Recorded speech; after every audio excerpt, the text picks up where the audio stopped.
Hi friends, I am Vinod Changaran. When we talk about measurement system error, we generally talk about accuracy, precision, repeatability, and reproducibility. There are three more elements like stability, bias, and linearity. Also, we need to take into consideration when we talk about measurement system error. In this video, we are going to discuss about linearity. We will go for definition, the change in bias over the normal operating range. Now let us consider vernier. When we check 6 mm, we are getting some bias. 10 mm, we are getting another bias, and 25 mm, we are getting some bias. So linearity can be thought of as change of bias with respect to size. That means at different ranges of the or different operating range of the instrument, if you are getting different bias, the whole bias across the operating range can be considered as a error due to linearity in the measurement system. So here if you see, this is the reference value and this is the observed average value. So this is a small bias in case of 6 mm, and when it goes to 25 mm, this is the reference value and this is the observed value. So here you can see that there is a large bias. So same thing as I said, it is the bias or bias across the range of the instrument. It is called error due to linearity in the measurement system. We will quickly look into what are the different kind of bias. So this is a constant bias. That means it is a zero error. Across the range of the instrument, it has got constant bias. The same thing it is shown here. It is a zero value and it is always across the range of the instrument, it remains constant. So this can be said as the zero error. Second one, here if you see, this bias is a curvilinear. It starts in the negative side, and as the range goes up, the bias also increasing. Then at one point it is again going back to the negative side. Same thing shown here. The zero value, it is starts with a minus and it keeps on increasing to positive side, then it comes back to negative. This is another kind of bias. This is completely positive bias. When it started from the negative value and it keeps on increasing as the range goes on. The same thing shown here also. It starts in the with respect to 0, it starts at 0 minus value and keeps on increasing towards the positive side. We will see how to do a linearity study. Select 5 parts which cover operating range of the gauge. So across the range, we have to select 5 parts. That means one part of this range, maybe some part of this range, this range, this range. So across overall range of the instrument, we have to take 5 parts.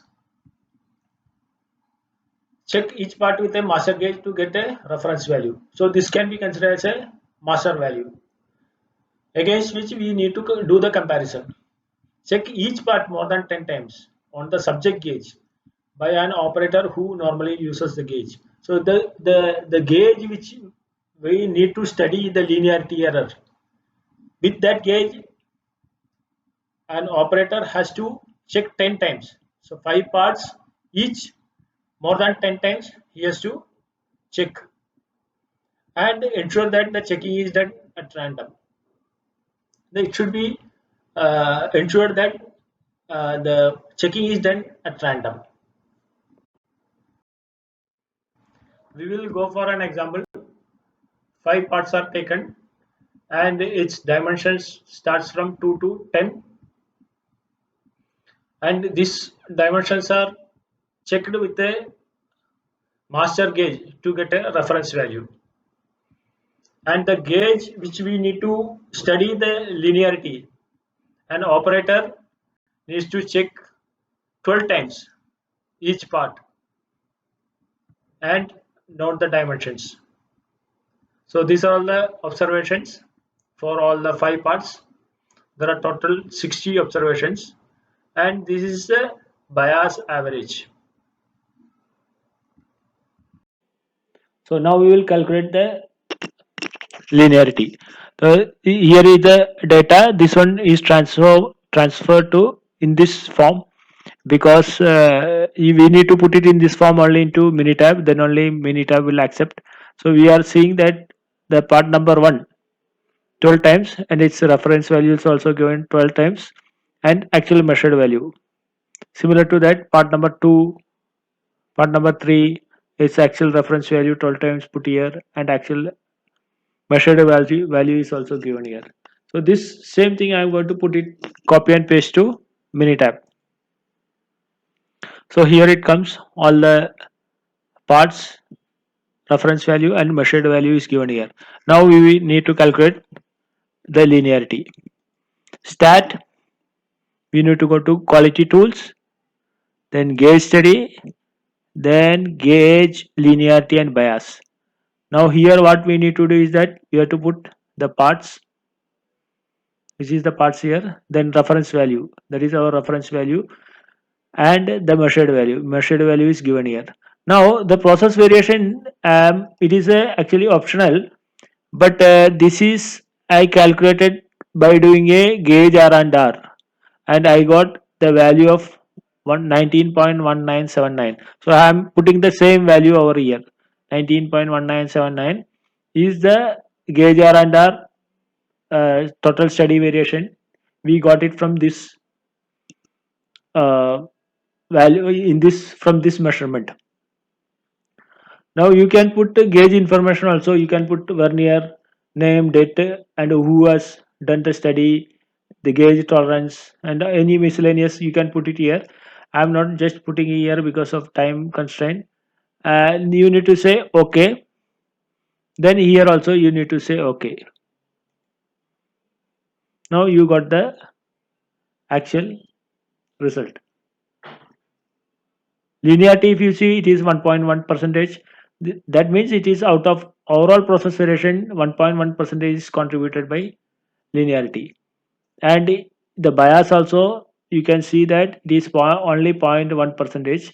So out of total process variation, only 0.1 percentage is contributed by bias. So that shows it has got a uh, very less bias error. This can be indirectly seen by looking into the p-value. If you see the p-value across all ranges 2, 4, 6, 8, and 10, you can see that the p-value is above 0.5. So this is how we have to interpret the results.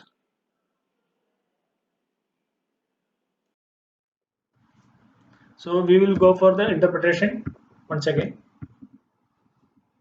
The percentage linearity is 1.1, which means the gauge linearity accounts for 1.1% of the overall process variation, which we have seen already here. 1.1 percentage is the percentage linearity error. Second one is that the percentage bias for the reference average is 0.1, which is shown here, which means the gauge bias accounts for less than 0.1 percentage of the overall process variation. One more thing we need to see here is that linear model is accepted since the bias zero line. So this is the bias zero line is contained in the confidence bounds. So you can see these two are the confidence bounds right over here, this one and this one. So the zero line is contained between these two confidence intervals. Hence the linearity model is accepted. So this is how the interpretation for the study we have conducted. So friends, hope that you all enjoyed this video. Looking for your valuable comments and also request you to subscribe to this channel and share it to other useful social networks. If you have any queries, please send a mail to vinodas20140504 at gmail.com.